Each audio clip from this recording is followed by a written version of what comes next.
나는 당신의 상상력을 자유롭게 해방시키기 위해 여기에 있다. 하지만 우선 자신의 고통과 혼란을 자신의 의식의 선물로 축복해야 한다. 혼란 속에서는 할 수 있는 것이 없다. 어느 곳도 갈 수가 없다. 아무것도 알아낼 수 없다. 혼란은 완전히 자연스러운 인간의 상태이다. 그것은 사실 성지이다. 맛보고 포용하라. 하지만 혼란을 해석하거나 없애려고 하지 말라. 당신이 당신의 혼란이 아니라는 것을 기억하자마자 석탄 속에서 다이아몬드가 나올 것이다.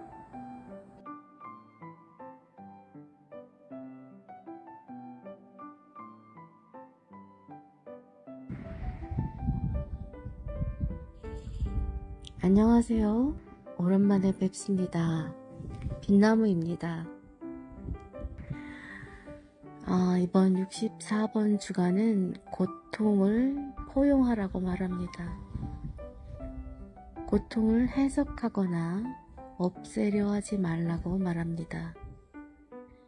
그러나 저는 지금 고통으로부터 도망가기 위해 최선을 다하고 있는 중인데요. 또 예전처럼 이렇게 몸의 통증을 맞이하고 있습니다. 어떤 자세를 취해도 통증이 사라지지 않는다는 것이 참 힘든 것 같습니다. 또다시 누워서 주는 밥을 먹어야 하는 상황이 올 줄은 정말 몰랐는데 말이에요. 화장실에 한번 다녀오면 통증을 참아낸 긴장이 풀리며 10분 이상 탈진 상태로 보내야 하는 것이 쉽지 않습니다. 심할 때는 몸을 잘라버리고 싶다는 생각도 하게 되고, 이런 상태가 계속된다면 차라리 죽고 싶다는 생각을 하게 되는 나 자신을 보고 있었습니다. 그런데 제가 카드 뉴스를 해야 하는 상황인 거죠. 많은 약들과 마약성 진통제로 잠만 오고 정신도 없는데 나는 무엇을 말해야 할지 막연했습니다. 하지만 언제부턴가 나에게 다가오는 것을 회피하지 않기로 한 저의 생각으로 이번 카드 뉴스도 어떻게든 진행해 보기로 했습니다. 고통 속에서 이 상황이 내게 말하는 것이 무엇인지 마주볼 수밖에 없게 만드는 카드 뉴스. 나쁜 남자 스타일인 것 같습니다. 저는 어떤 종교를 대할 때도 종교는 공부의 대상, 취사 선택의 대상이었고, 지금은 많이 겸허함을 배우고 삶에 순응하리라 생각하고 있었지만 자세히 살펴보니 삶보다 나를 훨씬 더 내 앞에 내세우고 있었다는 것을 알게 되었습니다.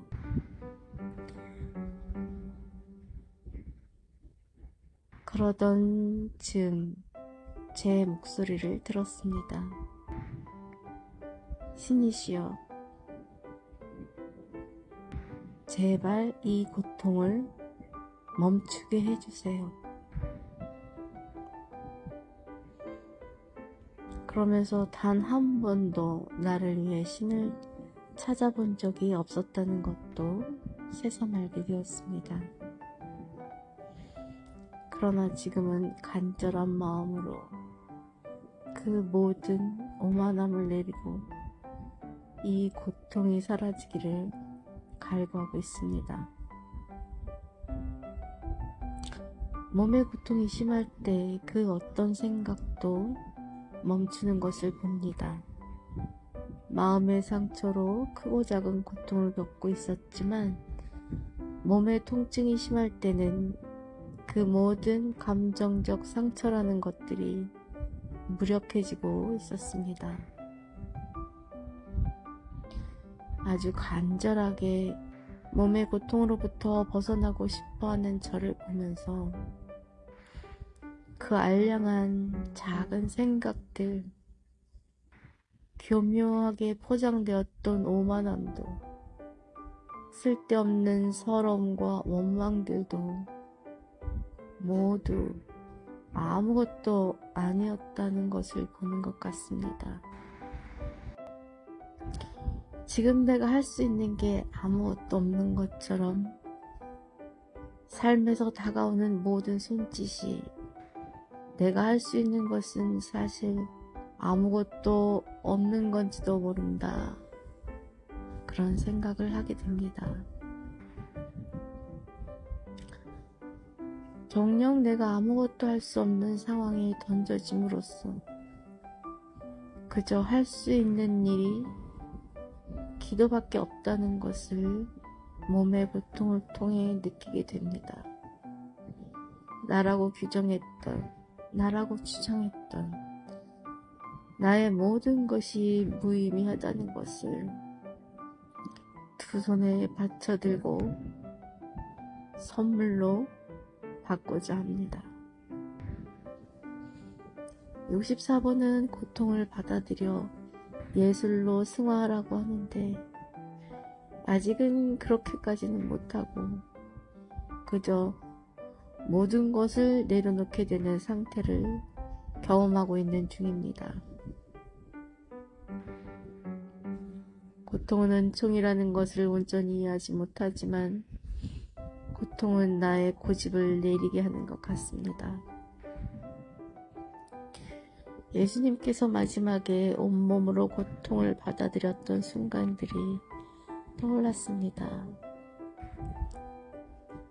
살이 뚫리고 뼈가 부서지는 고통을 감내한 끝도 알 수 없는 사랑을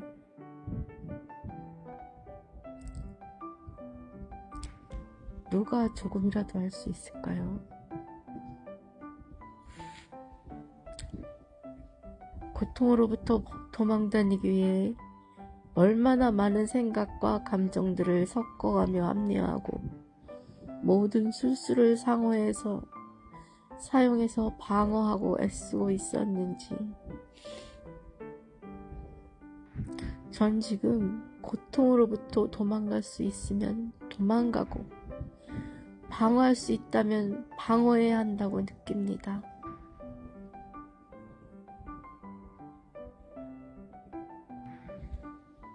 그러나 도망갈 수 없고 방어할 수 없다고 결론이 난다면 그 모든 고통도 포용할 수밖에 없다는 것을 또한 받아들입니다.